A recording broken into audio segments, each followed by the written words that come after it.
All right,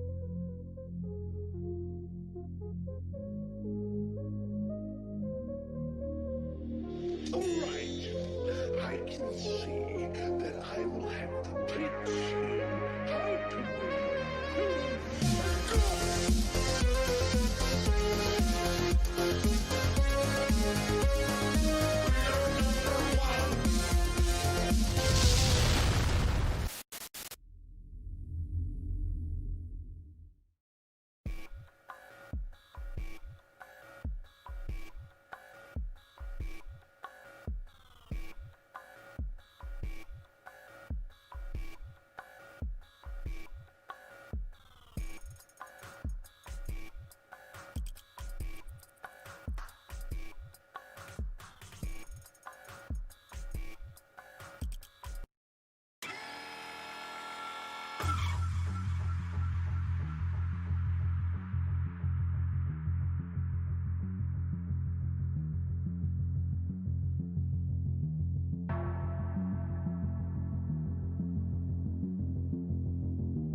Forged in the Lockdown. Hello and welcome to Critical Questions, the Unfathomable quiz. Forged in the Lockdown. Hello and welcome. And who's got the thing on?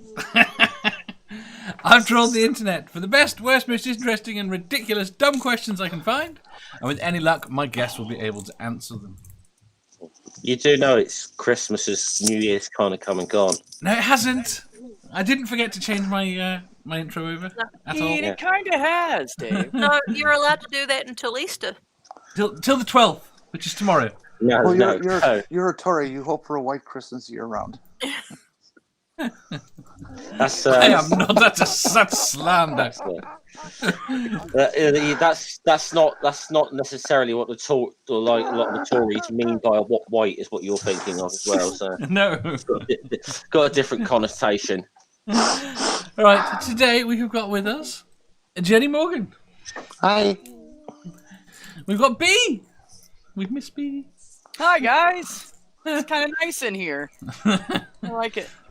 We've got Ginger Jesus. Hello. We have got Godless Granny. And we've got Lone Wanderer. Hi. Oh, and I missed Jeff. We got Jeff. I was looking at the wrong screen. I was following the screen. When you're... I started following the screen round as I can see it on the video, and then I switched to StreamYard, watching StreamYards, which meant I completely missed Jeff. I don't know. Oh, we actually got a smart person here. Granny, who's that? are you going to be able to Your get down granny. and dirty here? Huh? Say that again. You'll see. Uh-huh. Did we all have a good weekend? Is it Monday? It is. Did we all have a good weekend? Yeah, it was okay. That's pretty good. I worked most of it, so yeah. The Have you managed- usual. Have you managed to replace your president yet? Oh, just a few more days, Dave. I know. In our hearts, yes. I'm telling you, I'm gonna get a nice bottle of something. I'm gonna be like popping it off, get some nibbles, like yay. Yeah, right. Hey, just let you know, Americans, they have this little thing every 4 years where they sort of decide that. So just to let you know. Yeah. I have Yeah, but it never did- seen anything like this, though, where, here we are days from inauguration and people are still disputing the election. Yeah. Well, you I'm people, concerned you about- mean idiots. Mm-hmm. I'm concerned about the children, the Trump children, and I don't mean his products of his loins. I mean the products of his stupidity. The 70 million that they're talking about wanting to occupy the Capitol with 4,000 armed sympathizers in 3 different locations or 4 different locations, something like that, and to not let any Democrats into the city, but only Republicans. And they're talking roadblocks and all kinds of stuff. Yeah, I've but got when to did say, Republican Party become have an ethos of a one party state? That has been their goal since the days of Karl Rove. he wrote papers and stuff on that and verbally said such in public interviews. of course, if you are missing the void of stupid on Twitter that's been left by Donald Trump, I do suggest you need, if you need your daily fix of complete fucking stupidity, go and check out Kevin Sorbo's Twitter. Oh. Sorry, I'm just checking it now, and he's really coming out with the stupid even more than Chad says, no Trump talk, no smart people, stupid questions. The biggest change I've seen is I like arguing with theists on Twitter, and I can't find very many anymore. A lot of them are gone. Aw. I like to just post memes on Twitter. I just They don't check wanna on all play you crazy people. That's the only thing I use Twitter for. What's everybody doing? Same shit. Get rid of the app. But we're trying to persuade Sandy to stay on Twitter, never again. And we could that she doesn't need to interact with the crazy people. To Yeah, interact with I us. don't. I I rarely know, interact it's with the confusing for her. posts. I just I go don't to my DMs and talk to people. That's just why you say don't talk to me. I get it. you don't have to interact with them all the time, but sometimes it is a little bit fun just to dip your toes in with them every so often. Yeah, I had my Trump fix whenever I was on the stream with Dave whenever he was doing dumb shit in fucking DC. So, yeah, I'm good on that for about the next 25 years of my life. So, Should we do some questions? I think we should. You think we should? I'm game. Are you sure? On? No. Right. Question 1357. What is the absolute worst food you've ever eaten? Mine. That's so easy. Real sushi. Real sushi? That You don't like raw real sushi? fish thing. Ooh. I hate Nasty. you and everything. Have you had about real fresh sushi? Yes, Sushi is the bomb. it was Sushi is disgusting. fantastic when it's I love good. it. Oh, I love it. I can't. So, mine would have to be caviar. See, really fresh caviar. Oh, Because on I my have night, some of the so on my 19th Fish birthday, my buddies chipped in together and took me to like a nice restaurant, and they ordered it, and I tried like 2 bites. I was like, yeah, this shit's nasty. Y'all can have that. I have some good caviar in the fridge. I've been savoring because it was so expensive. Oh, so good. Harmonica Man says eel. I've never had eel. What's eel like? Harmonica Man, I used to love you, now I don't. I've Dave, never had eel either. Yeah. Eel is so good. For me, it's No. dog food. Dog food. Dave, Why have you eaten dog I've food? had that too. Yeah, because You say your cooking's I worse. didn't realize what it was until I put it in my mouth and ate it, and then I realized, oh shoot, that Oh wasn't. no. Yeah, I prefer little Friskies. Cat food actually. See, mine's not the worst, but it was the worst food experience. So we had to go and get the vehicle serviced somewhere when we were living over the other side of the lake. I can't remember where it was. And it was supposed to be like a 30-minute job, which turned into us waiting for 5.5 hours. Yeah. So we were like, well, there's a little diner over there. It was called Dot's Diner. Let's go over there and eat. So I just got there, house special. It was, mashed potatoes, country fried steak, green beans. Oh, Everything tasted like it came out of a can, and the potatoes were just like soup on the plate. It was so disgusting. Ew. And I was just like, I'm so upset. I don't want to be here. Fuck the world. I didn't even eat 2 bites of it. I was so upset. Ricardo says, I can't believe fish and chips. how bad mashed potatoes can be in a restaurant. If you don't make Yeah. No. It's not mashed. There's nothing wrong with mashed potatoes, but some places manage to. fuck up Just- mashed potatoes. Oh, that's what I Yeah. mean. I love mashed Yeah, potatoes. the worst part was it was instant, If you don't make thick ass mashed potatoes when A you lot make like- mashed potatoes, you're doing well, mashed potatoes. like Smash, that type of stuff. There are Yeah. even I lived on instant Smash. mashed potatoes that can be really good. One brand, what is it? Idaho. Idahoan, yeah, Idaho Yeah. or Idahoan. Idahoan's good. They're shockingly good for an Yeah. instant potato. Ricardo said fish and chips. Chad says a large steamed snail in Vietnam. Ricardo can go to hell. I've never had snail. I'll throw Ricardo a caveat there because it does depend on where he got the fish and chips from. I would also I have mean, to let's say, be honest, there's some brilliant chip shops and then there's some fucking awful ones. yeah, I'm probably going to get hated for this answer, but the one that's next to caviar is shepherd's pie. I thought shepherd's pie. Shepherd's pie is that's delicious. excellent. Now, I love shepherd's pie. I have to. Wait a I have minute. got it here. What kind of shepherd's pie? What's the meat? Yeah, because if Shepherd. Well, shepherd. no, because here in this country they fuck it up. They say that it is shepherd's pie, and they put beef in it. That is cottage pie. Shepherd's pie has lamb. Oh my God. So it Oh. wasn't. It's So worse listen, than that. I've listen. had shepherd's pie. They put kidney in it. So I- No, I- that's steak and kidney pie. I thought it was German shepherd. Oh man, So I did it something was- bad. it wasn't the lamb that I didn't like about the shepherd's pie. I don't remember what else was in it, but there was something else in it that just tasted horrible, and I just didn't like it. It was probably the bay leaf. No, It was the horse. It's gross. When I was a kid, I thought you were supposed to eat the bay leaf. It was pretty Oh, nasty. Don't No. ever do that. Throw that bitch out. Don't eat it. Chad says the snail was the size of a softball. Was it alive still? You didn't eat it raw. That's don't like know. gooey duck. Have you ever had gooey duck? Fuck no. Gooey What's duck gooey is this duck? clam It's that a cla- has yeah. that has It looks like a let's see penis. here. Yeah, It it's looks like a penis. this much of it or more comes out of the shell, Yeah. and it looks like just this big, massive, Dick. nasty old penis. Sounds Apparently, delightful. It's not wrong bad. You street. slice it and you like deep fry it. Oh. Fried clams. It's not You- so bad. You've missed Purple's comment here. No one cooks like my mother. Oh, all the childhood trauma is rushing back. I haven't got as far as purple. Wait there. Mark says kidney.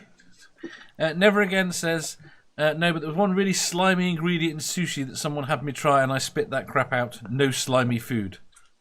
Yeah, All right, see, I'll- I'm with Never on that. Now that I think about it, that might have been what grossed me out so bad about the fish. Because, like, I like oysters, but they have to be cooked. I can't do Yeah. them raw; they're too slimy. I don't like kiwi because it's too slimy. Mm. So, So you might like sushi, but onto just not the something. sushi you've had. My choice is lutefisk. What the hell is lutefisk?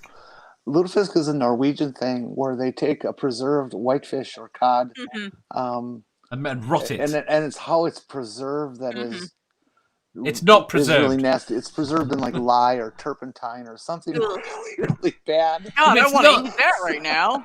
It's not preserved though. It still rots. That's the point. Yeah, it's Oh, rotten. dude. Not preserved, it's rotten. Like It there are people who preserves it eat a rotten bit. cabbage and rotten corn. Kimchi Or, like- is good, man. No, that's I not will- rotten, that's fermented.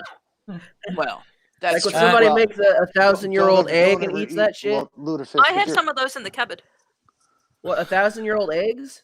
That's what they call them, but they're not 1,000 years old. They let them rot for about a year. Yeah, I know. That's why they're disgusting. Like the smell alone is just like, no, thank you. Well, I'm keeping them for because I was gonna do like a food challenge on my channel and force Oh. myself. No, to wait a eat minute. I put some eggs away in 1968. I'm supposed to get rid of those now? You're telling me?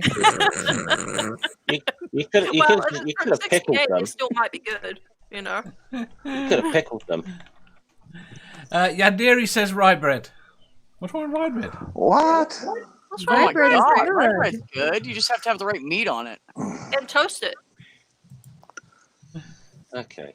I have rye bread with my Dave, my, what's your worst food? as my breakfast toast. Right. Not everyone's answered yet. Tomatoes. Tomatoes. Yeah, I can't stand them. Okay, here's a question I got for all of you. You think back to the thing that you've named as the worst food ever. I haven't named Chat. it yet. Chat. Yeah, you two. no, we All haven't. right, We go haven't. ahead. Whip it out. Okay. As an atheist, I'm probably going to get some hate for this. Babies, I didn't care for it. What are they? Yeah, no, they're too bony. Too bony. There's just not enough meat on them. You gotta- had one too you young. pick You the need to plump wait ones. till Oh, did you say babies? Yeah. Yeah. Yes, he did. Oh, yeah. I mean, they're just fat. There's nothing. There's no meat I there. tried it. I thought it was like one of the things you had to do. You know. That's not fat. That's I mean, plump. they might be good as a baby, baby red wine reduction, Maybe I I eat don't bacon know. sometimes. Lamb, veal. It's good shit. I see. I think the problem is I prepared it wrong. I sort of did this whole recipe where I cooked it, and then someone told me it's just best to eat them raw and live. But I don't know. That reminds well, me of there's your mistake then. that reminds me of a Serious. Hong Kong horror. I'll give you a serious answer though. A serious answer is it's somewhere in a tie between guinea pig and Brussels sprouts. Oh, you had the guinea Oh, pig see, I in Peru? like both of those. Yeah, I tried Yeah. that in Peru. I did not care for it. Mm. No. Okay, here's the question then. Well, Out of did the Granny food- answer? Yeah, I said dog food. Oh, Oh, you I'm sorry, did. dog Right. food. Yeah, Right. yeah. Go on, Jenny. Now, out of the foods that you've all picked, and the same goes for you in chat, was it taste or texture? Both. Texture. Taste. Texture. Taste when it comes to Brussels sprouts, definitely. Because no one wants potato soup. See, when I you order don't mashed mind- potatoes. Tomato. I don't mind tomato puree on a pizza, a thin layer. It's Jeff, not are you flavour. talking about? Are you talking about frozen Brussels sprouts or fresh Brussels sprouts? Any Brussels sprouts. And baked. You've tried them baked. Any Brussels sprouts. Oh my God, they're so because people will buy frozen evil. ones and they're like, these are disgusting. Yes, they are. But if you buy the fresh ones and prepare them yeah. right, Yeah, I had But you really can, good. but you can I make gotta you ask can make Dave the this. you can I make gotta the ask frozen Dave ones this, though. rather palatable. How's I mean, it? I like them frozen, How just warmed up and how eaten. does Dave actually eat pizza when he's he detests tomato and he fucking detests cheese? Well, you can actually get the pizzas with Alfredo sauce as the base. that's cheese. Yeah, Alfredo sauce is pure cheese Cheese sauce. with a little milk and So if he's using butter. that, he's a liar about the cheese. No, I have pizza with cheese and tomato on it. But the point is, the cheese and tomato doesn't make up the majority of the He flavour. let me guess. He masks it with pineapple. Oh, see, the truth's You get coming out pineapple- now. Yeah. Truth's You get coming pineapple out. on your pizza, Dave? We're gonna have an issue. I don't know if we can be friends anymore. Pineapple goes on pizza. I don't normally, but I don't have a problem with it. Do you ever Does dip not. pizza or pineapple into cheese fondue? Yes. Why would anyone dip anything What into have we? cheese fondue? What is it? 1976? Who does Hold on, let me think fondue about that. anymore? I don't know, but I'd love to do fondue. I love cheese. Norwegians and Drink it. stuff, don't they? Aren't they real into that? I don't We know. had a restaurant, the Melting Pot, until quite recently, and so we would go out occasionally for fondue.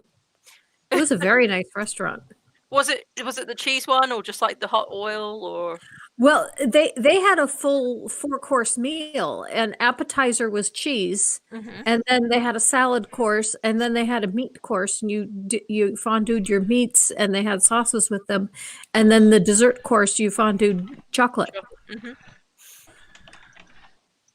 I'd try that, absolutely. I've never had fondue. I haven't either. I've had chocolate fondue. I'm very impressed that no one gave. I'm very impressed, you see, because nobody gave a certain answer.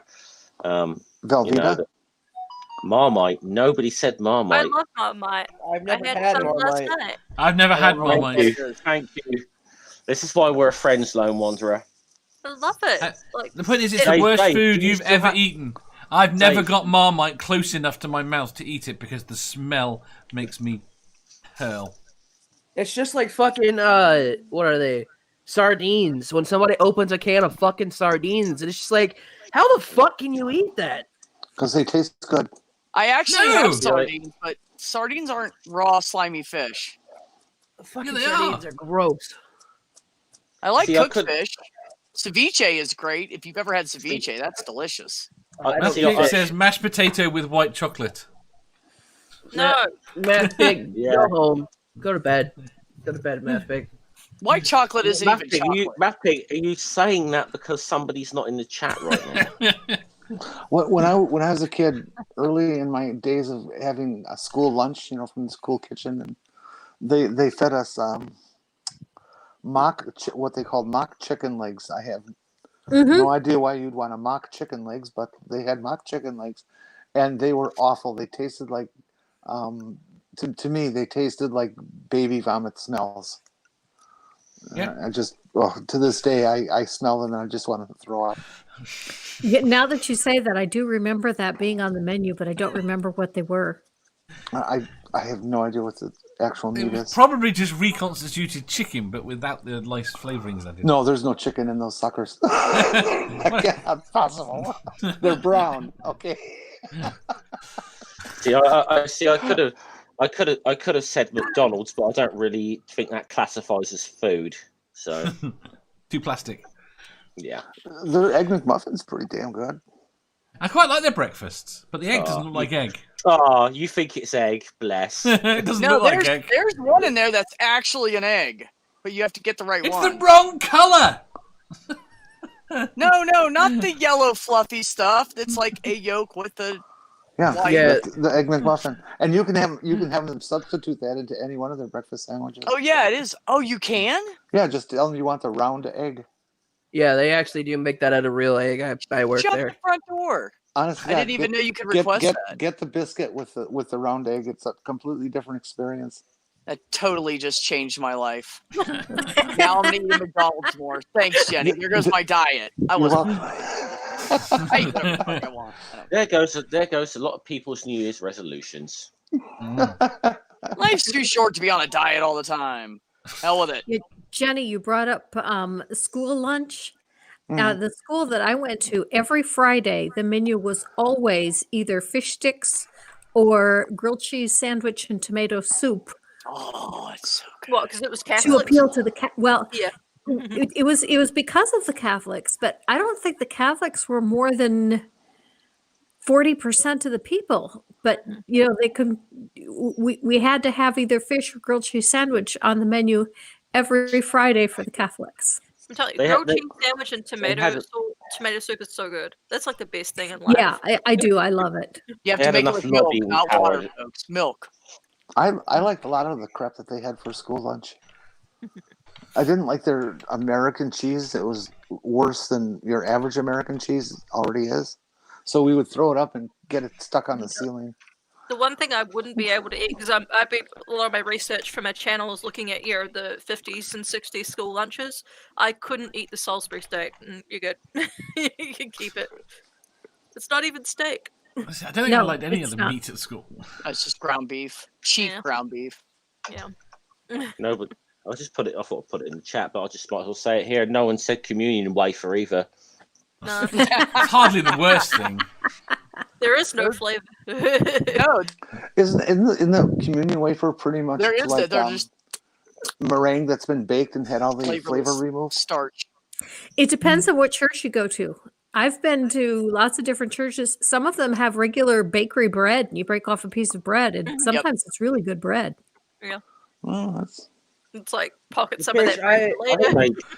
The church I went to, it was just a stale ass cracker. They're missing a trick here. They should just do fortune cookies.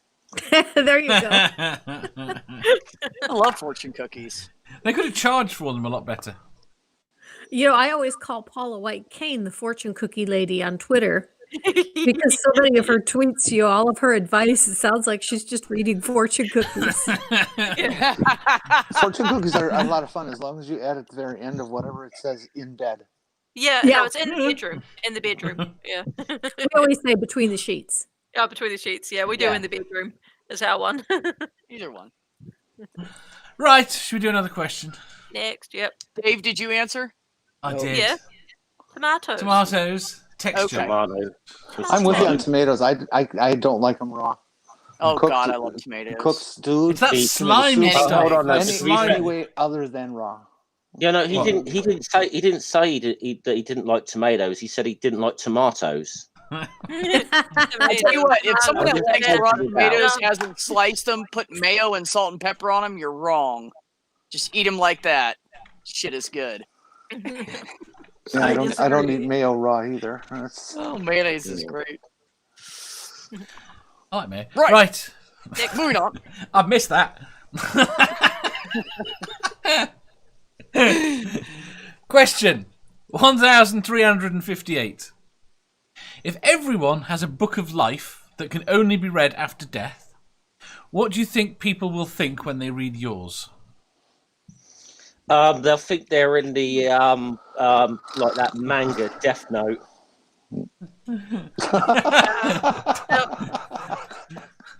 For mine, they'll say no wire hangers ever. Mommy dearest? I tell you, this pandemic has made me into Mommy Dearest. I'm just like, wire hangers? Who didn't put the toilet roll on the actual holder? Like, it's like above it, like when I go to court and they ask why I finally cracked, that'll be the image. The be toilet fair, though, that- roll on top of it, not actually on the hanger. To be fair though, that says you've come a long way since this pandemic started. The fact you've got toilet roll. Right. Yeah, That's true. The fact Have that you been have hoarding? No. Well, the chat, Jeff says, Dudeman was 444 shades of fucked up. Purple says, this freak was allowed to raise children. Ox says, mother's nature's only mistake. They're going to think I failed life at difficulty level 0. Jenny! well, what's the question again? Let me read it here. Where was it? Oh, does this book of life, is it written based on your public life or? No, deep- it covers deep inner everything. thoughts? Deep inner Oh thoughts. gosh. Oh God. Oh, they no. would just name hers 50 Shades of Grey. 52 No, Shades I've of been Grey. 50 Shades of really black. Oh! It would definitely not be any kind of hentai novel. That's damn sure. What's the question again here? What will they think if they read yours? My reputation will get even worse than it is now. You have a reputation? I think so. I've had people send really nasty letters to me, so I think that counts.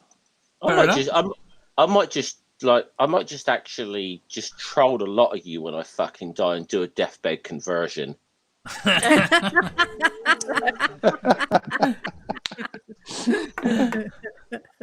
I don't know. See, if I know that like my time is coming, I'll probably do the same thing as like Charles Darwin and have someone like with a gun at the door to make sure a priest didn't come in. Like, I'm not having anyone trying to get it. They still fucking try to say that about him, and they still do. They do. He converted. They bollocks, they still quote that Lady Hope story all the fucking time, even though Darwin's own family said it was bollocks. I haven't heard this. What is this story? This is the Charles Darwin. It's called "Look Up the Lady Hope" story, and it's but it's the thing. Allegedly, Darwin had a deathbed conversion and recounted on everything like evolution and whatever. It's absolute bollocks, and even Darwin's own relative said, "No, this is poor bullshit. He never met this woman." I can't imagine that would be true. No. Stool says, "What a waste of cream eggs." Chad says, "I hope to write mine soon. Actually, I think I've got a good story. I think a lot of people would learn a lot from the way I assess the world. It's been a hell of a trip so far."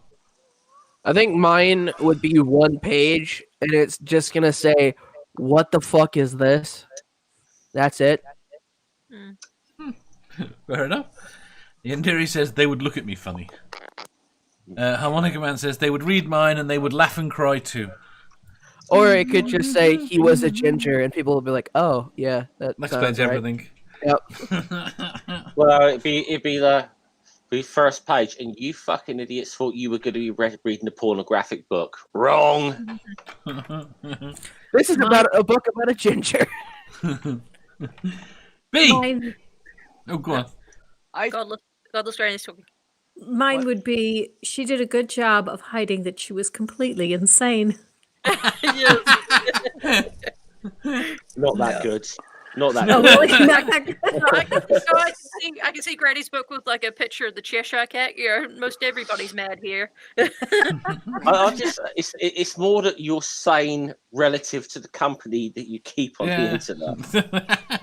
It's a relative scale. At the end of Badgers, it would just say, "Oh shit, Disney's coming." It would just say in big all capital letter, Disney is not canon. Wouldn't it be great to get Disney to make a documentary of Badger's life? Oh, It'd just be perfect. You just name it not canon. this man hated Disney canon Star Wars his entire existence. I hate that word. What? Canon. Canon. Yes. And not because the word is anything special. It's the latest fad word. Have you ever noticed that? How there's a fad word that goes through? And, yes. Well, that's umami. Let us be clear. Umami. That was the fad word. This shall not stand. It was a fad phrase. It just annoys the fuck out of me how people suck up to these fad words and don't even know how to use them correctly. Right, but like I've been saying canon instead of canonically pretty much for about 10 years. Yeah, it's not. It's not a new fad, but it's a fad still. It's a fad now. When there's did a it day that become goes by that trope? you don't hear somebody using it. Like when did it become tropes? Like everyone's like tropes. Pretty much that. Pretty much every time a big company is fucked with a fictional franchise for money and fucked it up. Yeah. It's like everybody thinks that you put salt and pepper on stuff like this now. It's like, been going. We So to always be say fair, cliche though. Cliche. Now it's trope. It's been going on. It's been going on for a while, because they tried to retcon a lot of shit in the Bible, and they got stuff that's canon and non-canon. So Jesus feeding people a bunch of fish, not canon. B. I think mine will say, "Wow, she improved." I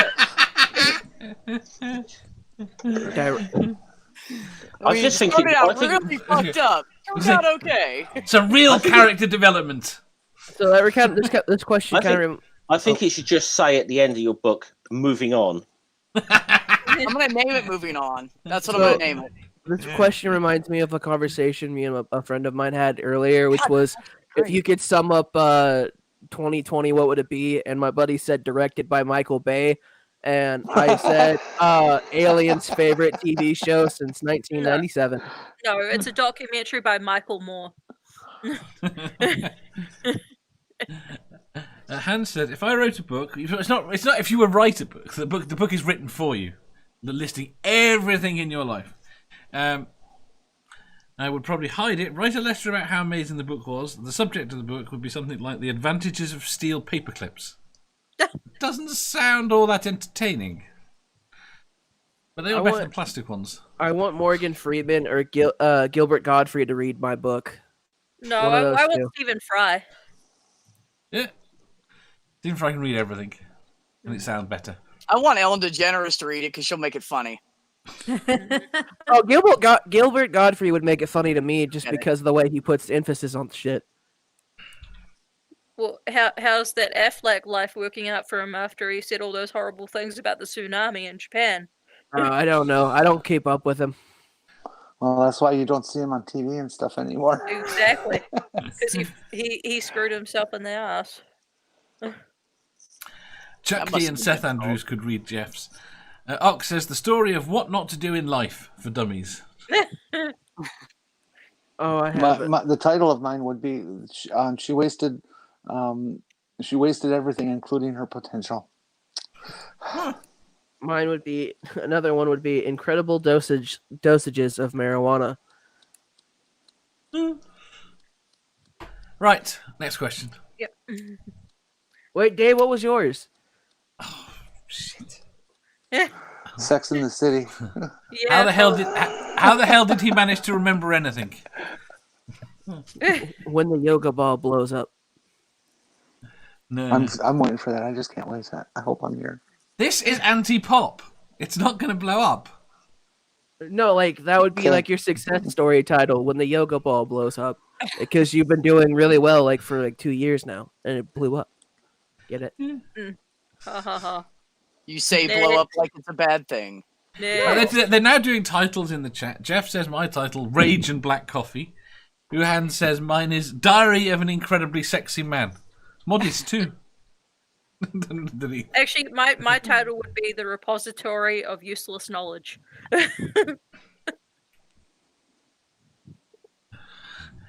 Mine could be Where Facts Go to Die. Ow! What? That was an odd noise. It was. Who made What it? did you even say, Dave? Because you said when and then fat goes to die. That's what I heard. Go to What'd die. you say? Where facts go to die. Oh, where facts go to die. That was he never remembers. That was the NSA patching in.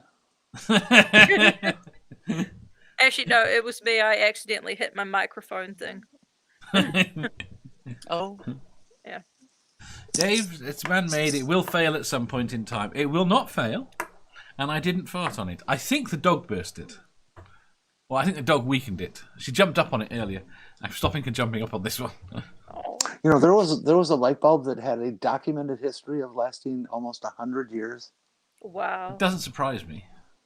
Yeah, because I mean they have like shelf time of like hours, so if they only put it on for like 30 minutes a day. No, it was on all the time.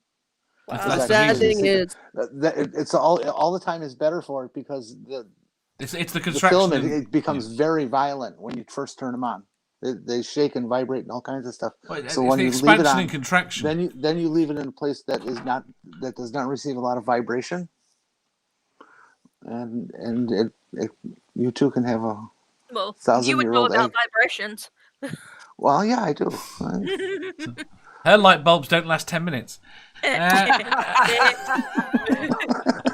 Next. Stool says 10 reasons not to stick your dick in a hot water bottle. You need 10 reasons. I think it's a hot water bottle. Isn't one enough? No, it's still he needs 10. I can see Makes people it sound buying like he's that though. done it at least 10 times. 10 times the charm. Never again says. I'm going to the next question. Right. Question 1359. I'm not sure I like the phrasing of this question. I will blame the author. Have you ever faked an orgasm in order to turn off a partner who was not good in bed? Oh God, yes. I used to be with men. Absolutely, I've done that. Just to get rid of them. Okay, we're done. I I never plead faked the it. fifth. Go ahead, Granny. Go ahead, Granny. I plead the fifth. You see, in the UK, we don't have the fifth. What we have is I'm silence. not in the UK. Silence is allowed to imply guilt. Same thing. You're- It's you're- the same thing. You're in Arkansas. Isn't that a felony? I'm in Alabama. Oh. Mark screams yes. Yandiri says, ew, people mating. I have never met a woman that has said to me, I have never faked an orgasm. I think everybody has at some point. I actually haven't. 100% I said honestly. woman. Well, true, but I'll just say I haven't. See, I wouldn't bring home anyone I wasn't interested in. So, you know. Sometimes you start sobering up and you look over and go, That's a what coyote. can I do? Yep. Beer goggles are fading out. Coyote Chad fuck. Chad says, nope, kind of hard to do. Purple says, I've made men come just to get them to leave. Never Again says yes. Ox says, how to do fake orgasms? It's not that hard to fake an orgasm. Yeah. Well, then you're done. And Stool says, my hot water bottle is good in bed. Did you fake it with your hot water bottle?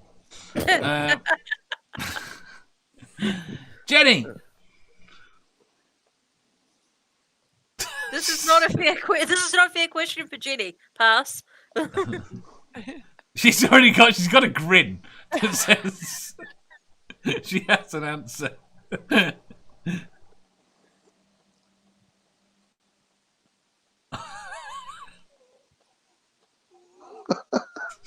Well, I guess.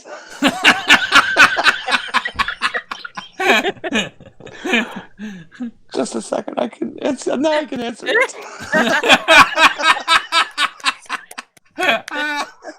Oh gosh. Well, Oh gosh.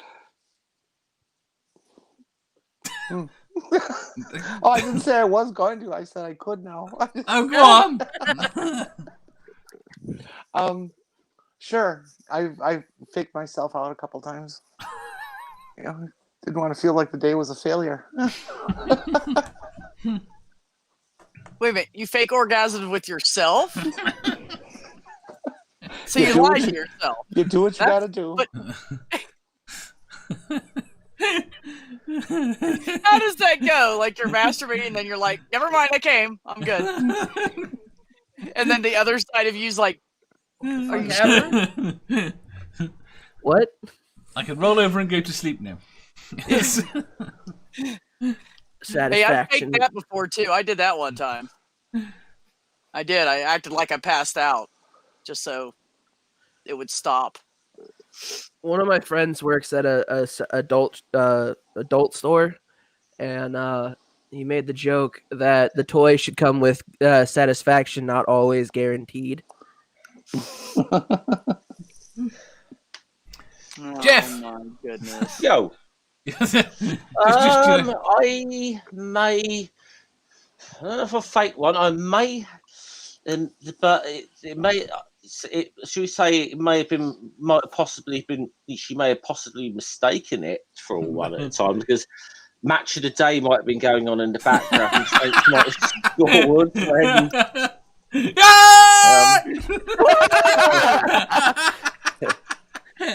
It's like Good for you, honey. Yeah, sure. it's like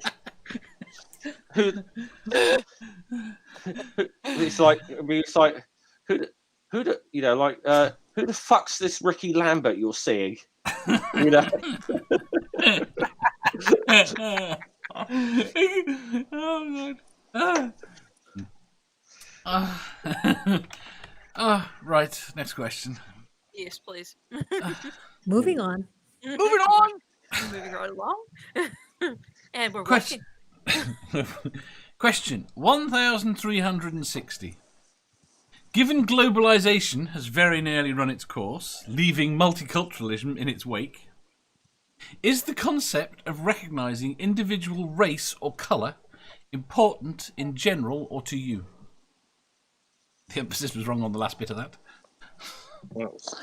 I'm taking a diuretic break. And I'd say Yeah. in general, you know? Time that one right. I'd say in general. Yeah. Globalization has almost ruined the world. You think about economics, even biodiversity, as well as multiculturalism. I mean, how many countries can you go to and say, "Hey, you don't feel like the foreign food," and go up and find any McDonald's or Burger King? It's also contributed to, loss of income. Like fishing for people in Africa, in smaller sort of countries and poorer folk, like they're not doing the numbers they did because you've got all these boats coming in and crossing over I mean, international our waters. fishing industry has collapsed, Yeah. because we can't sell our fish anymore. Yeah. Mm. Globalization's to blame for that. To be fair, we can't really blame globalization for that. Thank you very much, DeRosa, for your $3. It's the underlying cause, though. There's a bit more to it than specifics to it. I'd say with our fishing industry, but yeah, our market's in Europe. Yeah. But this is the thing with the fishing industry, even just worldwide. Like any boats could get a flag for any different country that's allowed to fish in those waters. They might not even be, from Panama. It might be a Chinese vessel. See, I always think when you look at any I'm sure it's the same anywhere in the world, but like you look at any town in the UK or whatever, and it's lost all its sort of like individual sort of quirkiness or whatever, and you go there and it's the same goddamn shops everywhere. If you want, you want a bakery, it's going to be a bloody Greg's. You've got Sayers. But you know what I'm getting at, which is kind of in a way why this is so hilarious when I do come across a certain fucking idiot racist or whatever that says you got these Polish stores right in town, they won't even serve English people, and I'm like, if you actually ever been in one, no. So, well, I have. They will serve you, and it's great that you can get stuff in there that you can't get in a goddamn Tesco Express. Yeah, exactly.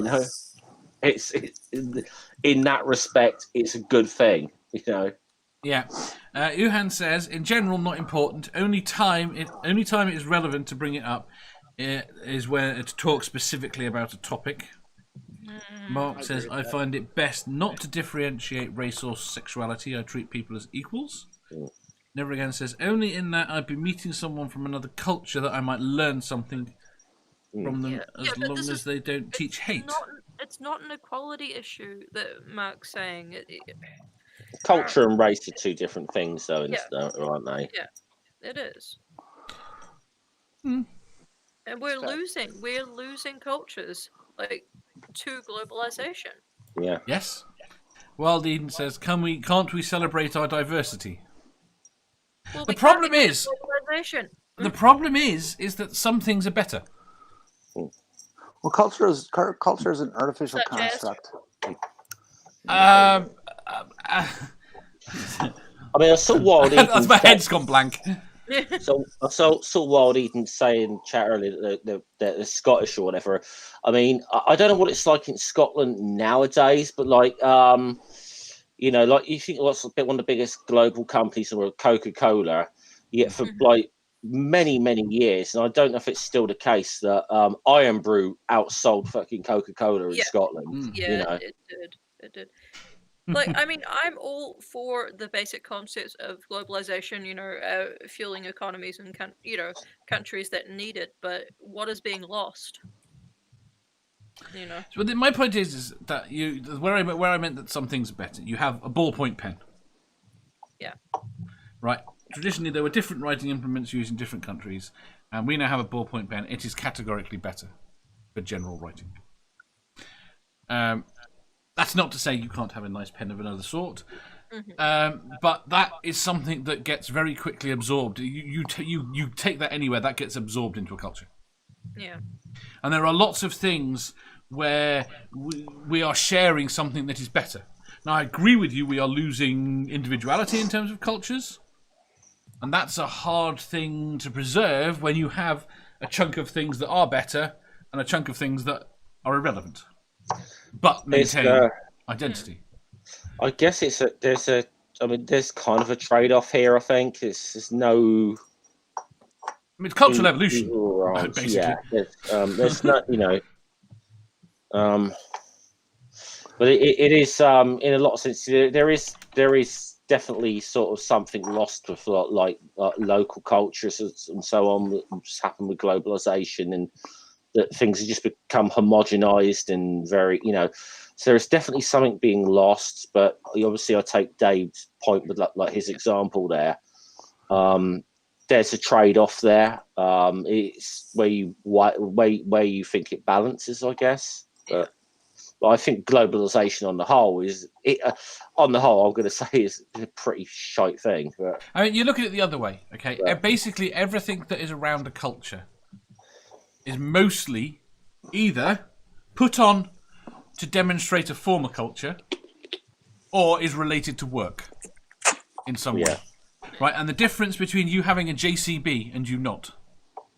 Do you basically say to people of other cultures, yeah, we're not going to share this idea, we're not going to sell you this thing because we don't want to ruin your culture? And look, don't get me wrong, there are some aspects that I'd like to see eradicated, such as 12-year-olds getting married or genital mutilation of females. I'm not like, hey, preserve it all, because that and it has been due to globalization and even coming into those places that it's slowly but surely being eradicated. Let's be honest. I think our modern time has come down to a battle, or an effort, maybe is a better word, to seek that balance point between true multiculturalism and cultural appropriation. But the problem you end up with, you have to decide. Society has to decide what is important to being that, and the problem is, very quickly, I've noticed that what a society is evaporates once you start putting a cost on it. I mean, a cost on it? Yes. How do you mean that? Well, for example, if you turn around and say that our society is going to be known for wearing purple dresses, everyone has to wear a purple dress, and purple dresses are more expensive than a plain dress. Mm-hmm. So the society over there just buys plain dresses, okay, and that's it, and we've got an extra cost on our society for having purple dresses. Or everyone must have a ridiculous flag in their front garden. Yeah, that sort of thing. What country could you be thinking of there, Dave? No clue. But we're starting to go that way. Yeah. The things that come and go in a society are what the society decides should come and go. But who decides? This is the problem. The society does, as a mass. I mean, do you know right now, in Western society, the idea of an engagement ring is something that is considered culturally relevant, culturally important to us.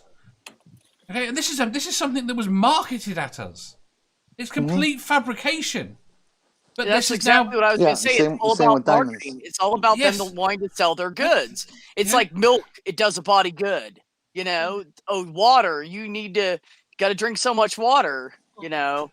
And people see it as them trying to make people healthy, but that's not really what it is. They're just trying to sell their product. Yeah. They don't give a shit. Yeah. What do you think, Godless Granny? Yeah, I'm really not sure on this one,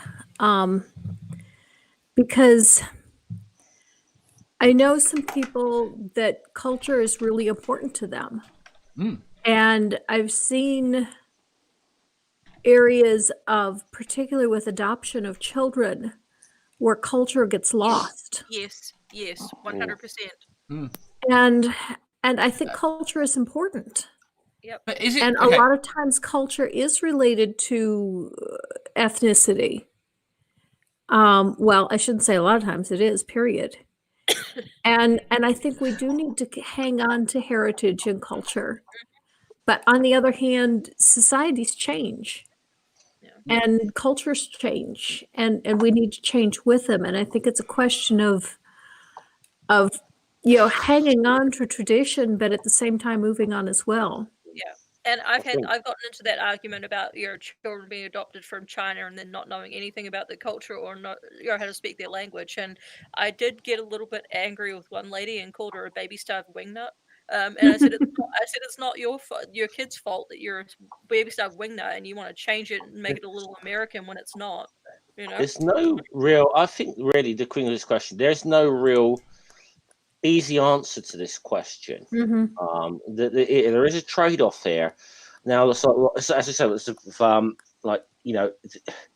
in some respects, it is important to respect traditions, but then sometimes what certain people view as traditions, you kind of think it would be better in the long run if they were gone. Say certain people in your part of the world, Granny, view a certain flag as part of tradition. Yep. Are we not all in agreement that globalization is the cause? Aren't all not traditions necessarily something? Not all. We have to define globalization. A large number of traditions, just things that were fads at one point. Yes. Can I just catch up on the chat before we finish up? Right. Wild Eden says, "I'm lucky where I live. We celebrate diversity. It's probably rare. We share and enrich each other." Ricardo says, "Backyard thinking. Backyard thinking is being lost." Purple says, "Why is it Dave rarely answers his own questions?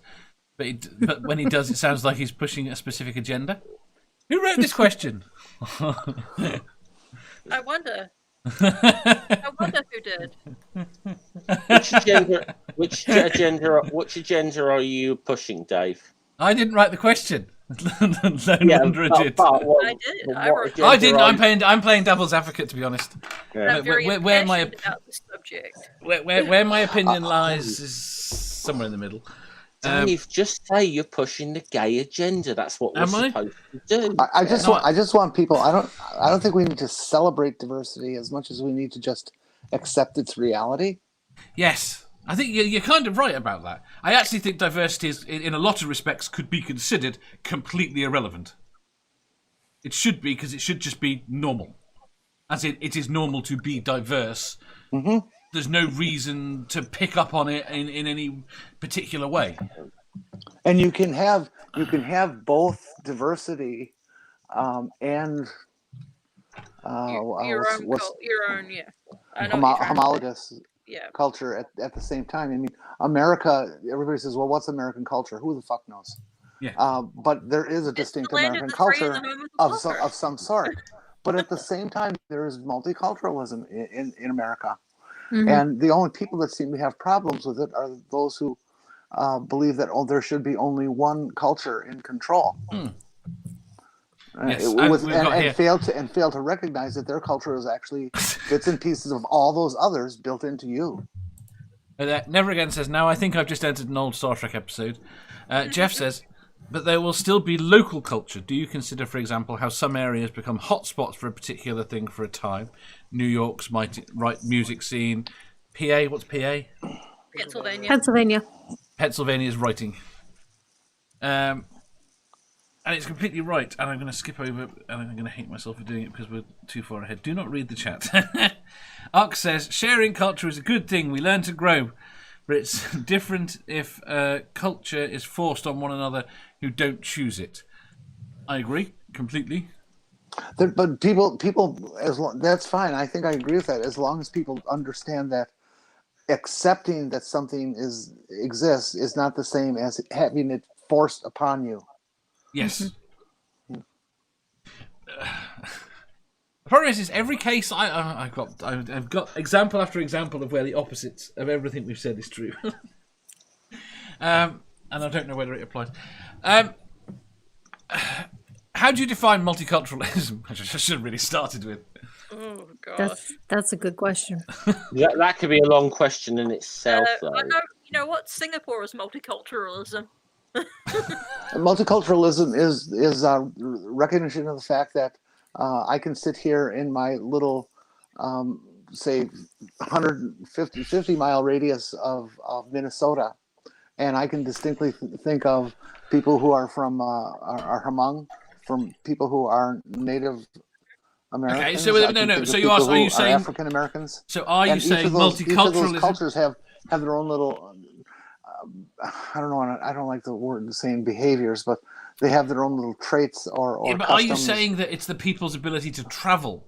Is it movement of people that is multiculturalism? No, not necessarily. I think it's that they have moved and they are in one area that they share a common place of existence and a governmental structure and that sort of thing, but that they are still, or at least recognize their history of culture and how it developed. I mean, people who are immigrants retain their home.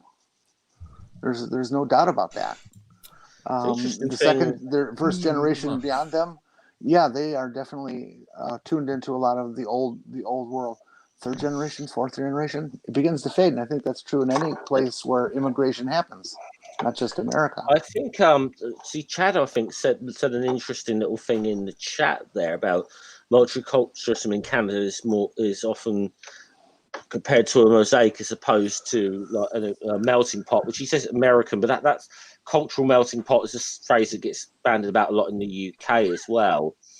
Because this is what you'll get a lot of the time from like right wingers in the UK about like they don't like certain certain cultures don't assimilate into our own culture kind of thing because I know you asked most British people what British culture is. They couldn't give you an answer on that, to be honest. It's the same with American. There's not a meaningful culture now. It's been sold out over and over and repackaged and sold and repackaged and sold. I mean, it's not not something meaningful. I think that it just depends on who you ask because, like, I was adopted. If you don't have something cohesive that you can ask one side of your country what it means to be America and on the other side what it means, and you find common ground. It's not really a culture. Apple pie. Sorry, go on. Well, like I said, I was adopted at a young age, so like I got to see multiple different cultures from multiple different places, and so like I grew up in the everybody has to be Christian or you're an outcast type of thing. But I also like some of my friends, they were from Mexico, so they had a different type of culture with their with family related things. And then I grew up with people who, whose family just recently moved to the United States. So I got to see a bunch of different cultures and like kind of develop my own. I mean, it's like the old joke, isn't there, about like British culture? It's it's watching American TV shows whilst eating Indian or Chinese food and drinking German lager and driving Japanese cars. Going to a picnic and singing Jerusalem while you eat cucumber sandwiches. But the punchline is, but above anything else, being suspicious of all things foreign. Yep. When I think of British culture, I think of Shakespeare, Dickens, and the English pub. Yep. Our pubs. I mean, everything you would know about our pubs has changed completely in 20 years. I know they can't. It's gone. Since we've lost. See, I think of Fagin, Haversham. Never mind. I have a question before we move on. British culture peaked at Motorhead. That was it. Yeah. Right. Are you against multiculturalism, Lone? No, I'm not. Not at all. No. I was intrigued as to whether or not that was the position you were taking. Oh, no, not at all. Not at all. Which I thought was quite a dangerous position to take, given that you're an immigrant. Yes, and I'm also I'm also like mixed race, so But for me, the trouble's always been where do I fit in? Because I don't know any Chinese. I hardly look Chinese. When I was little, I did look Chinese. If I get some baby pictures, you'd see it.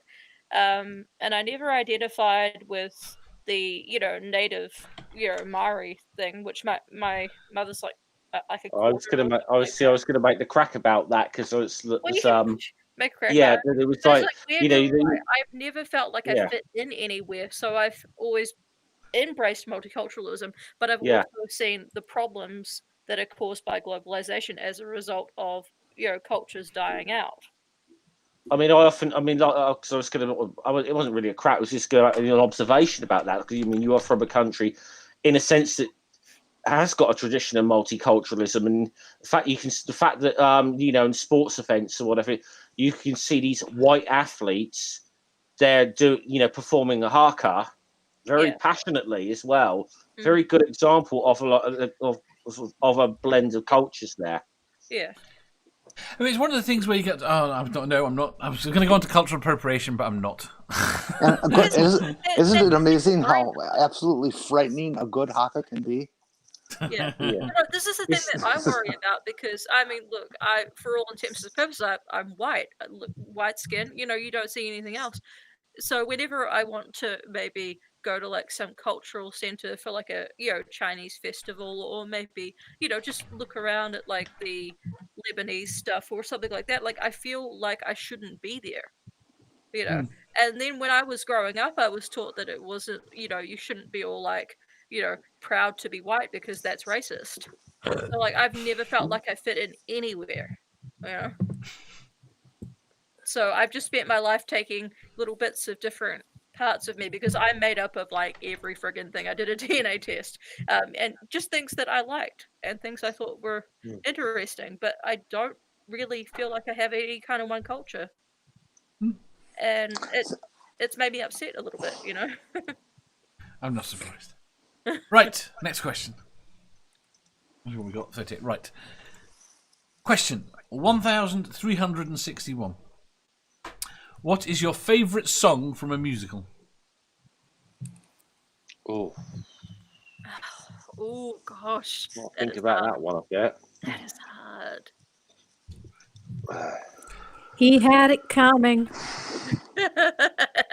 That's so relevant right now. Wait, what's that from? I don't know that. Is it Chicago or Rent?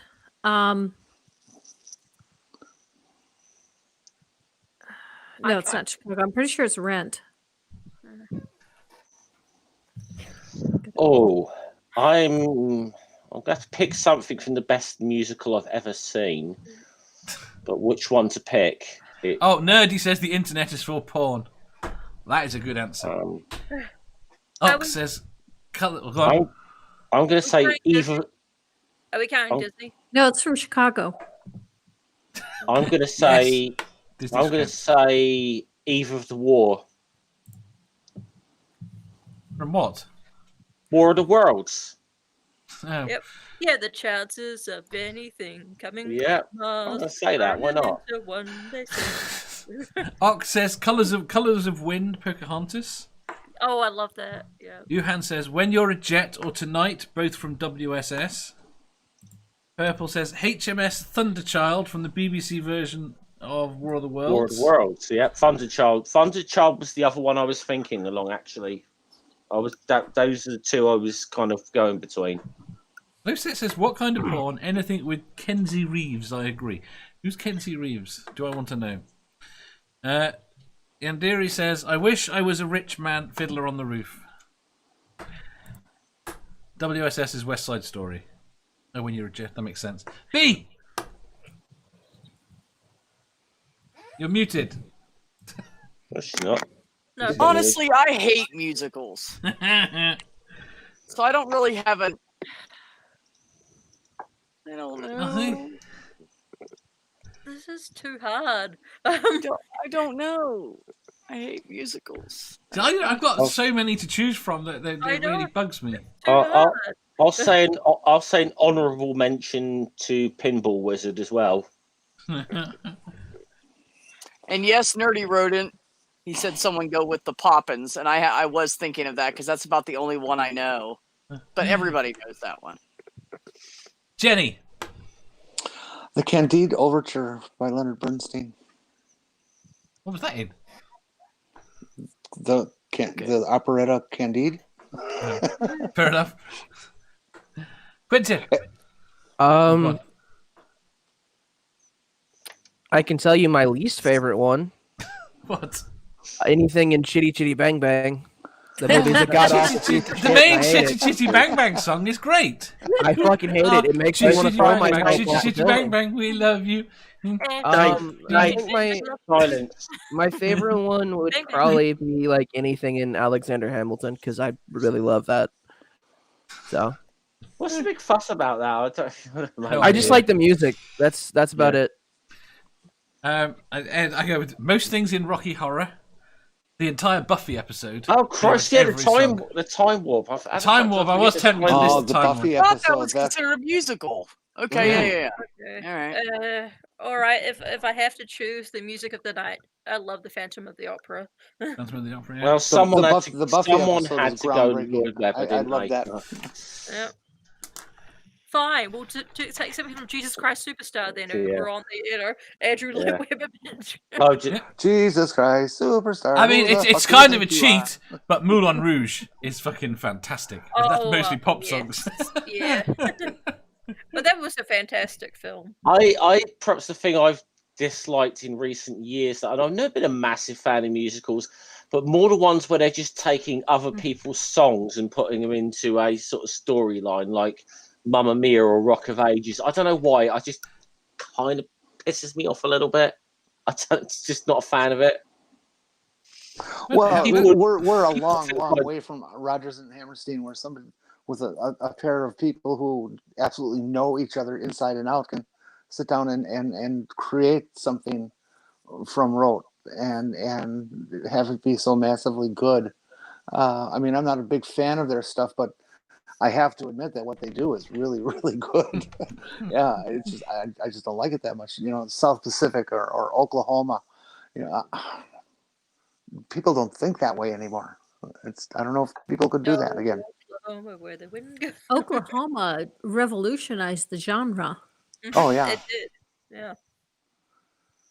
Like the saying says, "I am the model of a major modern general." I've never seen it. Oh, the artistry of the lyrics is just. I was actually born in Oklahoma, and I've never seen that musical. Really? The corn as high as an elephant's eye. Doesn't that give you an image instantly? Well, the thing that's so unique about Oklahoma is up until Oklahoma, musicals, the music did not advance the story. It was kind of you stopped the story and you had a musical number and then you continued. And Oklahoma was the first musical where the music advanced the story. Mm-hmm. I did not know that. Harmonica What Man kind says, of elephant? What? A full-grown bull. Some are tall. I need to know. A full-grown bull. African. The GOP. Oh, that's tall. Okay. The Republican elephant. When they're in their rut or whatever it's called. Does Shaft count as a musical? Shaft. No. Right. It's one song. It's one because it counts song. as a musical. I like this. I like the Candide thing that I mentioned because there is one passage, and I'm not going to try and sing it or hum it or anything like that. But there's one passage in it that just the very first time I heard it, after like 3 or 4 notes, I broke into tears. Aww. And I still do when I hear it. There's something about it that just pops my brain. Joseph in an amazing Technicolor Dreamcoat is not a musical from Godless Sewing. That actually is a musical. That is a musical. That is totally a I musical. got dragged to see that once. I fucking hated it. Cabaret Lisa Minnelli or Naomi Emerson Liza Minnelli. Minnelli or Naomi Emerson. Yeah. Livy and Rose. Lovey and Rosa. Okay, there you go. So, do you want to put? Is any of those striking your fancy, B? I'll strike your fancy. Now. Behave, young lady. Nerdy says, "Does Spinal Tap count?" And that's more than one song. That's not. That's not a musical as such, though. That's drama with music. Yeah. That's not a drama. That's a comedy. With, it's a mockumentary. Yeah. See, because I could make bad news on. I could say bad news if we're going to allow Spinal Tap. You see, so. Oh crap! I've forgotten the name of the film. It's gone. What's the film with Fuck Yeah Rocky America? Horror Picture Show? That's definitely a musical. Team America. That's Team America. Anything by Trey Parker and Matt Stone. There you go. The Book of Mormon, of course, is a musical. The Book of Mormon is, and that's good. What musical did they? I mean, the South Park musical was fucking brilliant. Yes, it was stupid as all hell. Well, there we go. There we go. It's settled. The greatest musical song of all time is "Carl's Mum's a Bitch." Yep. Yeah, guess my sister. Would you like to know? Would you like to know? Would you like to know what my sister, who is a bitch, has called her son? What? Cartman? Oh. No, I think, or I will even, one of my favorite ones, and they play it every Christmas, is Lonely Jew on Christmas, and it's Kyle's song in the musical, and it's hilarious. I've never heard it. You have to watch the South Park musical. Yeah, you have to watch, Chocolate I've never seen South Park. Have you not? They're fucking not a single episode. Some of it's awful. It's okay. Some of it's hilarious and some of it is awful. Like the time they were licking the carpet. Yeah. And then they look at each other and say, "I still don't feel like a lesbian, do you?" Yeah. That was funny. Oh, Jesus Christ. South Park has had its moments of fucking brilliance, and then it's had its moments of awfulness as well. Oh, God. Jenny. Dave, if I have to pick one, I'm going to go with The Sound of Music, my favorite things, because it's the only one I know every word to and I grew up with. So that works. Sure, you know, Doe a deer. Doe a deer. A female deer. I was singing that the the other same day. musical. Yeah, you know, that's something else I haven't seen. I've heard like different songs from it, but I have never sat down and watched The Sound of Music. Really? I just don't understand the line. Ray, It's actually pretty good. A drop of Golden Sun. Golden sun. I thought it was Sun. common. Sorry. Whoever said it wasn't Ray's drop of golden cum. It was Ray, a drop of golden cum. Sorry. It's like my little sister used to think that it was "If You Want to Be My Liver" by the Spice Girls. If you want to be my liver. If you want to be my liver. Yo, I'm not gonna lie. When I was younger, the song "Pony" by Genuine, I always thought it says "If you're hungry." When I was younger, I had no idea what it was actually. I don't even know that song. I have no idea. It's kind of a annoying song, but yeah. That's probably why I don't know it. See, someone said Mary Poppins, and now I'm just thinking bad medicine. I got a number of the lyrics wrong on Mary Poppins from hearing it on a record, particularly a record that wasn't all that good. And I could not understand some of the why they had some of the concepts on there, but it was because I wasn't getting the lyrics right. Like never smell a boiling water. What on earth is that? What is it supposed to be? It's supposed to be never smell of barley water. Never smell of barley water. Well, somebody said it earlier, didn't they? Modern Major General, which is probably the hardest fucking song in the world to sing. It is. I think if anyone can sing the words to that, then kudos to them. That's right there with Devil Goes Down to Georgia. Like, you better know the word. Yeah. And it depends on whether it's a fast version or slow version, because I've had people do fast versions, and you just really gotta get it. One Monday morning when I was very stressed out and in high school, I read over the PA to the entire school the Pledge of Allegiance every Monday morning, and I said, on One Nation for Richard stands.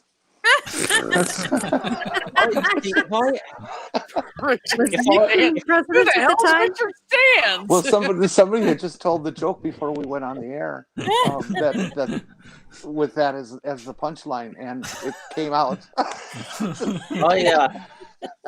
I always like the little thing in The Simpsons from years ago. Bart Simpson did, but he had to. They said, "Now you're going to lead us in this reciting the Pledge of Allegiance," and he said, "Hey America, you're so fine. You're so fine. You blow my mind. Hey America." Right, next question. Yes. Moving on. Penultimate question. Penultimate. Ooh. Question 1362. If someone asked you to help them die, would you help them even knowing you could be prosecuted? Depends on how they want to die. That depends on a lot of things. Yeah, like Do I if they're care asking me about like, this hey, person? Do I really know them? Are they part of my family? What are they suffering from? Why do they want to die? Presumably you know them, on a well, even if I know them, it's gonna be on how they want to die. Like, oh, can you just throw me down these flight of stairs, please? No, thanks. No, we're assuming they just want to get out of life quickly and painlessly. If they're willing to put my name on a life insurance policy first, I might be inclined. Yeah, you can't claim on a life insurance policy if you're listed as the murderer. And most of the time, you can't get life insurance if it's a suicide. So only if I get caught. Only just make it look like an accident. Although, the fact that they just changed your name on the life insurance, they're instantly going to think it's you. So wait, is that true? Because I did write this question, and I was leaning toward assisted suicide, and I thought that there are some places in those states where it's legal, and those places you can still get your life insurance policy, even if it's... Actually, it is not true that you can't get life insurance if you commit suicide. There are some policies that exclude that, but there are many policies that don't. And there's a good number of policies that just have a time limit on it. As long as it's not within 1 year of when you bought the policy, it's okay. Right. I mean, like, if it was like Grandpa asking me, like, "Hey, I want you to pull the plug on me," like. No, he's not asking you to pull the plug. He's asking you to snuff him with the pillow. Basically, I said, sign this in my name, and I'll see you in a year. Yeah. So you're going to suffer for a year. Chad says, very much depends on a bunch of stuff, but given the right conditions, absolutely. Never again zips her lip. Ox says, no, not my place to knowingly take another life, human or other. Ricardo says, I gut that bitch open. Okay. Like I said, if it was like Grandpa, like, hey, I don't want to be on life support anymore, I just want it to be done, I'd have to like really think about it. But I'm sure, like, yeah, but again, it's not turn the life support off; it's smother him with the pillow. Oh well, then fuck that. No, I'm not gonna have that in my head for the rest of my life. You know what? I'm thinking more like, give them an injection, or you know, push down on the morphine, or I mean, I could hand it to them, or give them the poison, or push the wheelchair to the cliff. But yeah, it would have to be their decision for the last step. I don't think I could do it. I just can't harm anyone. I could say it is an act of love, but I think in retrospect I'll be ambivalent about it. But yeah, like I don't think I could be like, hey, I want you. I don't want to live anymore. I want you to kill me, and then be like, all right, let's do this. Like, no, I couldn't do that. No. See, I had this conversation with a doctor that I used to live with many years ago, and she was saying to me, like, her issue is not with assisted suicide, the actual act of it, it's what the patient actually wants, because when they're saying they want it to be over, are they saying the pain or life? Yeah. But oftentimes, like, they are in terminal situations, or situations where the pain meds are no longer working, there's nothing else, right. They have I think doctors kill people all the time. I think there's I don't think there's anything, when someone is clearly terminally ill and not going to last long and are just in such pain, I just see no ethical issue if they say they want to fucking end it. Right, but see, I think the reverse is true there. I think the reverse is completely true. Okay, well, the reverse is not what you think. I think it is wrong to force someone to live through dying. I think it is morally absolutely wrong to force someone through dying in pain. I mean, yeah, I kind of. Well, I know from just a couple of months ago, actually, was kind of the case with my sister that for the last week she just fucking wanted it to be over. Yeah, Sorry, I had the same problem with my mum. Right, like with my mom, when my mom was I'm gonna take a break, Dave, for a second. No worries. This is a bit too recent for me. Okay, so Yeah, like when my mom was was in the hospital for cancer and stuff, like I was constantly talking to her, and she had asked me, "Hey, if I wanted you to, could you convince Jay to, pull the plug?" And I'm like, "I don't think so." And it wasn't that I want my mom to suffer. It was more of the longs like I don't think I'd be strong enough to be like, "Hey, this is what my mom wants. This is what you need to do." Because if she asked me directly to do it, I don't even think I'd be able to do it. You know what I mean? So convincing someone else to do it would just be it would be just as hard for me to do it myself. Yeah. That's why people need their own advance directives. Mm-hmm. Exactly. Wild Eden. Go on. I was saying, Wild Eden says, "I don't think anyone can answer that until they're faced with that situation." I gotta say, watching my mother, the last week of my mother's life, go through it, and I'm fairly certain that when it came to the last day, the doctor sped it up by a couple of days. But even the last week was horrible. The last 3 or 4 days, she was gone. Her brain, she was basically dead, but she still breathed. And just watching her go through this as she just basically starves to death because they can't do anything to intervene. They can't do anything, and it's horrible. And I don't think you. Yeah. I think that a lot of people, that this idea of life being this thing has screwed it up. Well, I think that everybody needs to take in consideration the fact that you have to live with that. Right, that's what I'm saying. For a good cause, you have to live with it. And coming from somebody who has accidentally killed somebody, it is not something you want to live with if you intentionally do it. Even if you're helping, it's going to be bad. Well, there's more than that. It's not just you having to live with it. It's also your family members knowing what you did and having to live with your family members as well. Yeah, because you don't know if they're going to resent you for the rest of your life or how they're going to take it. And yeah, oh yeah, I know. Trust me. Right. And and I agree with you, Dave, 100%. Like, you don't want to see somebody suffer. Like, that's kind of why my mom didn't want me seeing her in the hospital, because she knew, like, I would just see her suffering, and she didn't want that. So, like, I completely understand what you're saying as well. Like, it's just a shit situation either way. Mm-hmm. Like, it really is. It's like it's a catch-22. There's no good answer for this.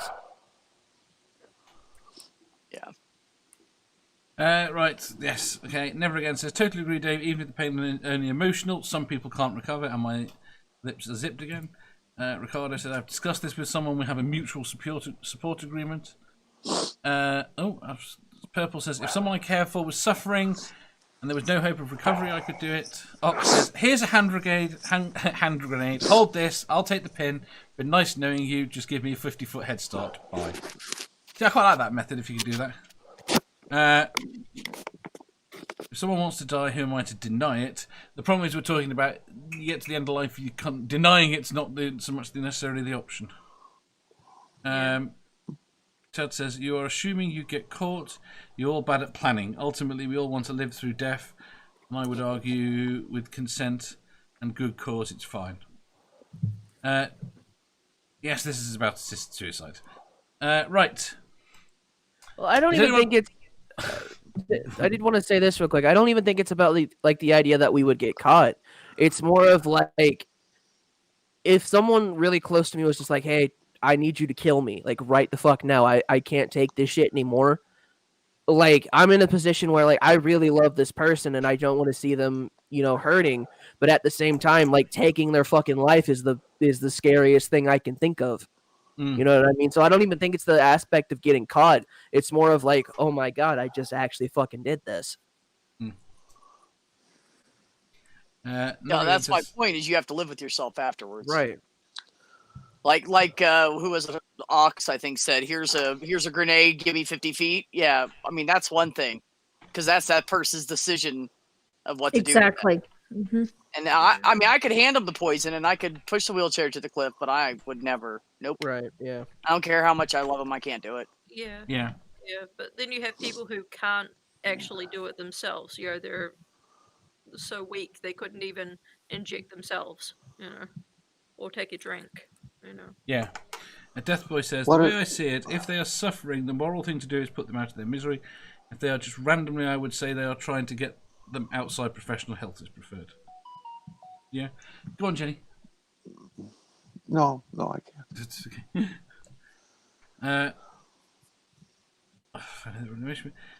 Ricardo says that. Can I ask a question? Go on. Like, I'm on the same page as you, and like I heard the grenade thing. Like, even then, like, say they don't do it, do you think that they would hate you for helping them do that? I can't see why. Like, say like we'll give an example. Like somebody's just done with everything. The pain hurts, and then you're like, all right, let's do the grenade thing. You pull the pin, you run, and they hold it, but then they fucking throw it somewhere else, and then they get better. You don't know what's gonna happen from then on out. But you've given them that option. You Right. Especially at that point, you've made the thing to. You've helped them as much as you can or are willing to. Yeah. Right. Right. Would anyone else like to say anything before we move on to the last question? No, I think we should move on. Let's do it. Yeah. Next. Escape. Right. Question 1363.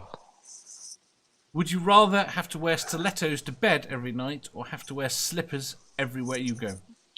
Slippers everywhere I go. Slippers, if I could choose the slippers. Slippers. Yep. Stilettos, if I could choose the stilettos. What's a stiletto? Well, something with a nice ankle strap, But slippers are horrible outside. Maybe a padlock or something. I'll count back. Sorry. What's a stiletto again? That's those big, high friggin' heels with, like, Oh, fuck. Yeah, fuck that. No, slippers. You've only got to wear them to bed. You haven't got to walk in them.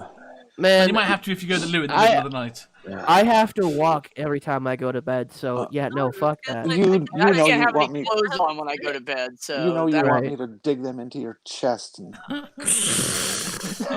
I can just see myself kicking in my sleep and then digging them into my husband's dick or something. Nuts. Never Again says slippers. Atheist Donna says slippers. Death Boy says stilettos to bed. Microraptor slippers. I have terrible balance. Ox says easy one. I wear clogs now, so slippers is my pick. Never Again says not the ones with rubber soles. Wild Eden says stilettos can be used as a weapon, which may be useful. Mark Caesar says depends what socks I can wear with my slippers. Normal socks. Chad says I already wear slippers everywhere. A stiletto is not. A true stiletto is not going to be a very good weapon because the higher you go on the angle between the toe and the heel, the closer the heel gets to the toe, and you're not going to get much purchase on it. I'm striking somebody with it. Yeah. Am I saying you really too much? thought about this, didn't you? Damn, Granny always reminded me of Paula and Strike. Death Boy says you can ignore the stilettos in bed as long as you don't press into the bed, especially where I live. Slippers everywhere would be terrible. They'd basically be wet 24/7. Can the stilettos be replaced with fuck me pumps? No. I think.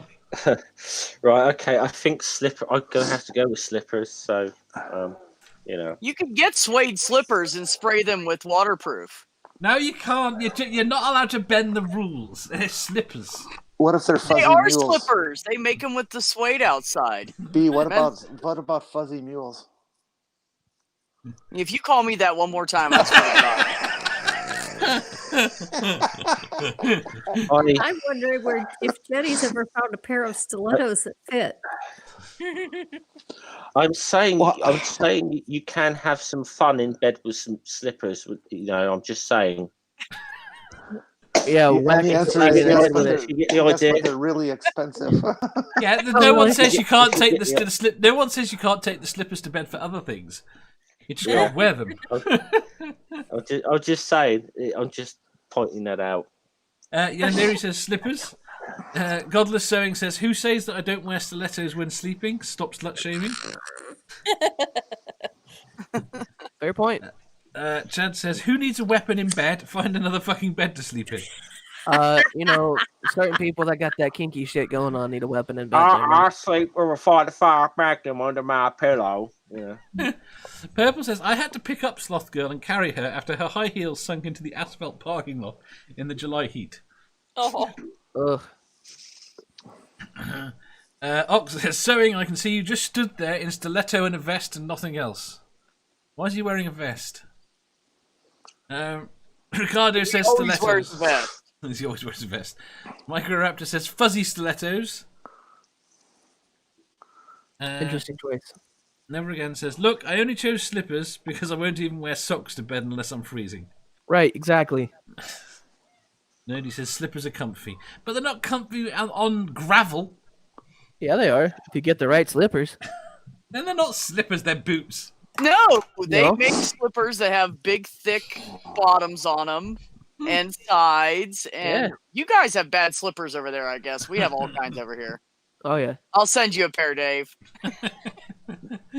Right. It'll be there in 5 months.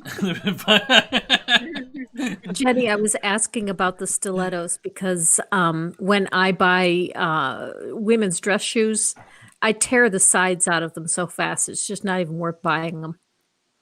Because I have such wide feet. Yeah. Yeah. Oh, God. That would be tough. Well, wides and wide wides are hard to find, too. Right. There's a website that will just make them for you now. You just go and you put your width and you measure your thing and and how much do they cost, Dave? Yeah, they're not bad.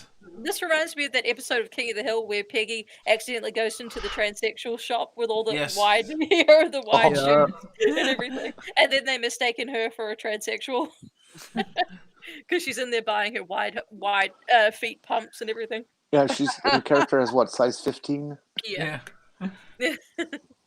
That would be awful.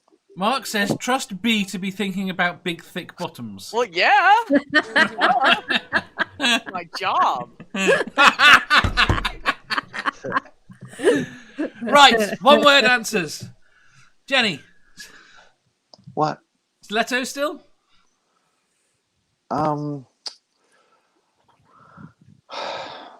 Yeah, to be honest, I'd have to pick slippers because I really can't retain that sort of balance anymore. I'm too old, and my cane isn't long enough. You can make it a longer cane. No, Jeff? no, it's at the limit now. Well, bearing in mind I'm wearing slippers now. Slippers. Lone? Let me do this through interpretive dance. Poke and a push. Slippers. Ready? Slippers, my Yoda slippers. Quinton. Slippers. B. Slippers or nothing. I'm sure it's nothing. Right. Giggity. On that note, Giggity. Naked feet. does anybody have anything to show? Well, I'd like to get some of those fluffy, fuzzy unicorn slippers. That's not shilling. It's not I shilling. do have a few things to shill. I finally stopped being lazy and finished my D&D campaign. I will begin session 0 for anybody that's interested, February 1st at 3 p.m. EST. And then I have a new podcast idea that I've got in the works where it's a podcast for autistic people by autistic people. And that's about it for me. Granny? Tomorrow at 7 p.m. Eastern, I have Eric Murphy and V. LaBianca, the Lavender Lady, and Randolph Richardson for Why Are We Here? Good panel. Awesome. Lynn Wanderer? I'm not sure on the date as yet, but I've got an interview coming up with someone from the EIE network featuring the channel. But I think it's not until March. And then I've got the Word of the Day series, and I'm working on a series that I promised in December. And I'm letting everybody know it's going to be basically this day in history. So, and I'm thinking about adding to the it is. I'm thinking about adding a little bit more to the Word of the Day, and we're going to go through some synonyms. So that's me. Cool. Cinnamon? Synonyms. I know, I was kidding. I was like, did I say it wrong? Oh shit. No, I was kidding. Right. Right. Okay. What have I got? Sunday on my channel, I've got the Asterisk stream with Noodle that I regularly do. Might have a couple of things coming. Hopefully, some point this week. I'm just trying to get this confirmed. I'm going to be having Tim O'Neill runs the site History for Atheists on at some point. So hopefully it's going to be this week. I just need to get back to confirm that. And I was hoping it was going to be this week, but I think it could be a little while longer now. I was going to be having Ethan, aka your friendly neighborhood atheist, on, and we're going to be having a geek out over Cobra Kai at some point. I thought that was going to be this week, but he's always got a lot of irons in the fire, isn't he? So at the moment he's bouncing off the walls. Yeah, so he kind of is. So hopefully we're going to do that at some point. But I think originally it was going to be this week, but I think it's probably not going to. It's probably going to be a little while yet. So, Jenny. Well, tomorrow afternoon at let's see, like 4:30 Eastern time, I'll be doing something called the Critical Cripple Show. Questions show, and then on Wednesday, never heard of it. At around 5:30 Eastern time, I'll be doing this other show called the Critical Cripple Question Show, and then on Thursday at I'm sorry, I forgot. Wednesday I'll also be doing at noon the Purple Show, and then on Thursday at 9:30. Good Lord. At 10:30 Eastern, I'll be doing the Critical Cripple Show, and at midnight the Purple Show, and then on Friday at 11:30 the Critical Cripple Show, and then on Saturday the Critical. Well, Friday there's movie night, But Dave pays really well, so that's why I'm going to be here a lot. Wait, you get paid? No, yeah. I'm going to get my unit rep on this shit. Yeah, that's fucking right. Like this for free. Whoa. Okay, hold on. All right. We want parity here. You want parity? Yeah. Okay, you get parity. I agree. Pay him what you pay me. Yeah. I'll tell you what, I'll give you 10% more. Okay, I'll take it. 10% of one half of fuck all. That seems like a lot. Hey, if I can get half a fuck, that's more than I've had for a long time. So. Dave never again said, "You see what you started with your spreadsheet, Dave." To be honest, it's the only way we do get fucked, Jenny, you and I. Is just on the money royalties he doesn't pay us. Do you know how much I earn per episode from ads? 3p. Oh, a normal episode. No, normal episode might be as much as 7p. Ooh. Wow, you go down to the pokey machine with that. It helps keep up modernizing the computer, I guess. Might do in a couple of decades. So, Dave, did you save the best for last? Yes. Go. Okay. I will be on Dave's show any Monday, Wednesday, and Friday that he needs me or wants me. You're gonna get up for the Wednesday one? Dave, I'm getting up at the Wednesday one as well. I can if you want me to. Just let me know. And that's like 3:30 in the morning for you. Saturday the 23rd, I will be on Neil the 604 Atheist. Oh, that's cool. Cool. That's gonna be fun. Mm-hmm. Now that we've worked all that out and decided what month of the 23rd is going to be on. That reminds me, on the 22nd, on Friday the 22nd of January, I finally become a citizen. Yay! Just in time for a new administration. Good timing. Now, are you going to blend into the culture, or are you going to do this multicultural thing? Well, see, I was thinking that. I'm like, I wonder how long it'll take me to hire an accountant on the regular so I can screw the tax man, and then I could take people's pictures without asking and say, "Isn't she pretty? Isn't she pretty?" It's an old skit. You're gonna do a celebrate. You're gonna do a stream on that. I may. Yeah, I I may think do you a should. stream on that. Yeah. Cool. You should. Pineapple goes on pizza. Ricardo is saying that there are reports that the orange blob term ends today. Oh. What? Oh, he's resigning. Is he resigning? It says the term ended 21st of the 1st, 11th of the 1st at 1949. Well, that's Could you make that into a complete sentence? I know. It's like talking to a woman. Well, hold on.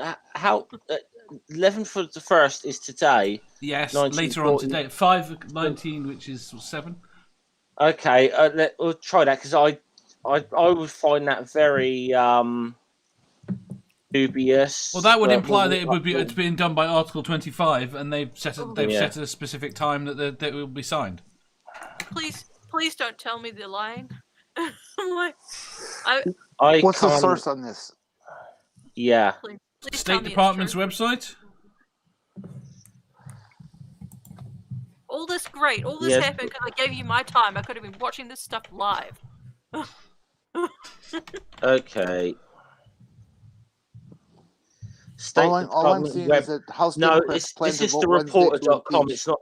It's not. It's Hill Reporter, but it's screenshotting. Yeah. It's screenshotting the State Department. CNN has breaking news that House Democrats plan to vote Wednesday to impeach Trump. I think we're. And he's not wrong. Archive.org has got the page. Share. Yes. I've got here the Washington Post. Pelosi says House will move on impeaching Trump if Pence doesn't meet a deadline to remove him. No, that's not new. No. Okay, well, doing live updates though on this. Independent 2 minutes ago. State Department website mysteriously claims Trump term ended today. But with a time in this evening. Yeah, it's probably a mistake. It's probably a mistake. I would be a bit. See how things play out on this. I don't think we should. You got me all excited for nothing. I don't think we should. I know everybody started googling really fast. Really? This is a great stream. Tell me there's a stream. Oh. No, I'm like I missed something because I gave my time to Dave. What the? I missed this shit. I mean, he's not going to resign. That's not going to happen. So there are things that would make him resign. Mm-hmm. Only if some sort of deal not to impeach him, or that's what something. I mean. I think there are things that would make him resign now. I kind of said the other day, where he sort of backed down a little bit and said there'd be an orderly transfer of power, and he even though he's not conceded the election, has at least kind of decided to shut the fuck up a little bit.